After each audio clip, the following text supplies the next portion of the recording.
Okay, let's dive right into this explainer and demystify the notoriously intimidating world of French verb conjugations. I mean, we've all been there, right? You're staring at this massive textbook table of verbs, just wondering how on earth anyone actually speaks this language in real time without a calculator in their head. Look, if you're feeling exactly like this frustrated Reddit user, trust me, you are absolutely not alone. The struggle is completely real. Even native French speakers spend years in primary school just drilling these forms. The grammar can honestly feel like this endless web of exceptions, irregulars, and complex tenses. We're talking 8 total tenses and 6 verb moods. It's a literal mountain of memorization. But hey, here's the good news. Our goal today isn't to climb that whole mountain all at once. You don't have to memorize every single tense to start communicating right now. We actually have a highly structured, shortcut-driven solution to get you speaking fast. Here is our roadmap for the explainer.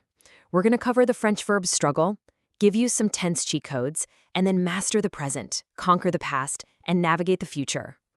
All right, Section 1, the French verb struggle, acknowledging the mountain of memorization. Moving right along to Section 2, tense cheat codes. These are time travel shortcuts for immediate speaking. This is absolutely brilliant because just 3 simple verbs instantly unlock the past, present, and future. Honestly, if you only remember one concept from our entire breakdown today, make it this one. For the past, you just use the present tense of the verb venir plus de plus your action. For the present progressive, it's être en train de plus your action. And for the future, you just use aller plus your action. Think about that. You don't need to know the complex past or future conjugations of your target verb at all. You literally just use its basic, unconjugated infinitive form. It's an immediate hack. Here's the massive win for you. By plugging any infinitive action verb into these structures, you bypass complex grammar entirely and instantly express time. For example, je viens de manger literally translates to I come from to eat, but it actually means I just ate. Je suis en train de parler means I am in the process of speaking, or, I am speaking right now. And je vais partir means I am going to leave. You get a quick, massive win in everyday conversation using just 3 basic verbs you probably already know.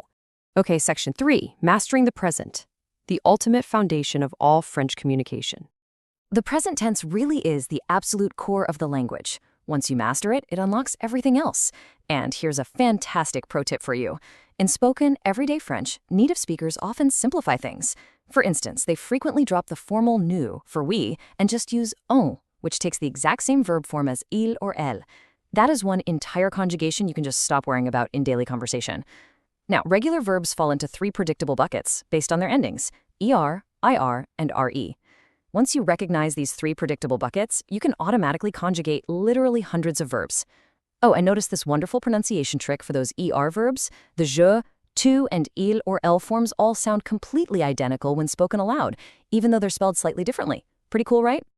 Now, since ER verbs are by far the most common in the French language, you definitely want those endings locked into your brain to make them stick. To make them stick, just remember this fun little mnemonic for the endings e, es, ons, ez, ent.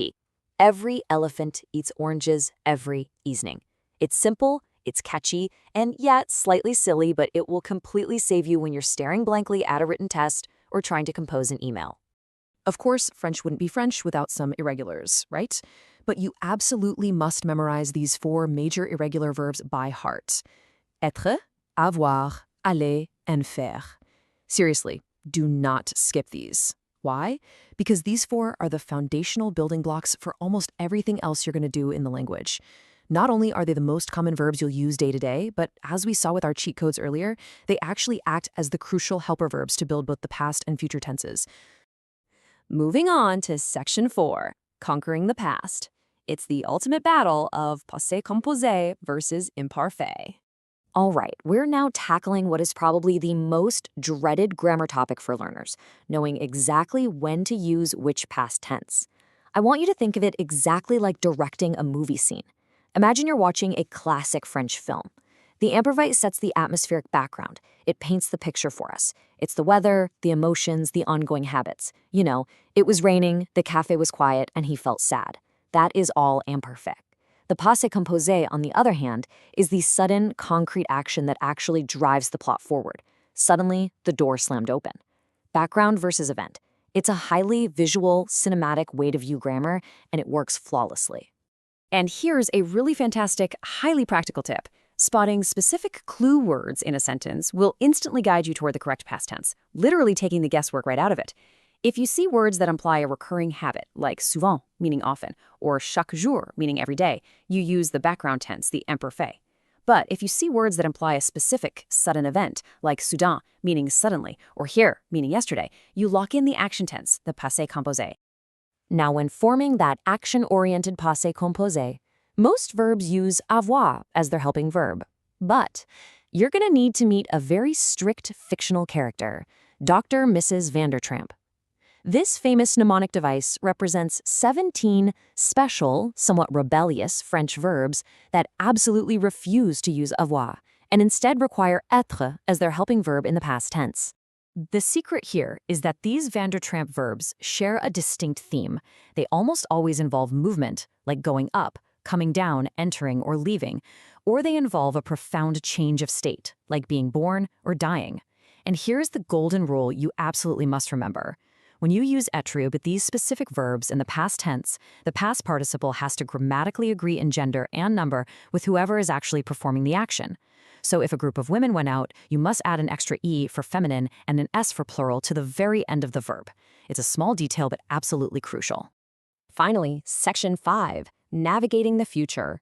Approaching upcoming events with confidence. Just like the past, we have two main contenders as we move chronologically forward. You've got the futur proche, which is the near future, and the futur simple. The distinction here is deeply rooted in certainty and distance. You use the near future for immediate realities and upcoming changes that are almost certain to happen, translated roughly as, I am going to. On the flip side, you use the simple future for more distant consequences, grand plans or formal writing, translated simply as I will. But hey, here is a massive sigh of relief for you. In everyday modern conversation, native speakers heavily favor the easier futur proche over the futur simple. Remember our time travel cheat code from earlier? That was the futur proche. You just conjugate the verb aller in the present tense and drop in your unconjugated action infinitive. It's fast, it requires almost zero mental gymnastics, and it sounds incredibly natural to the French ear. However, when you do need the formal futur simple for writing or talking about those distant dreams, it's actually quite elegant. You simply take the full infinitive verb, do not chop off the ending like you normally would, and you attach these specific endings directly to it. And notice that these endings look suspiciously exactly like the verb avoir in the present tense. Oh, and a quick pro tip for your pronunciation. The futur simple will always feature a prominent, strong R sound right before the ending. And there you have it. Hopefully, this explainer has given you the tools to stop stressing over endless tables and start communicating with confidence today. So I'm going to leave you with this question. Which French time travel cheat code will you use today to stop memorizing and start speaking? Pick one, test it out in your next conversation, and watch your fluency instantly improve.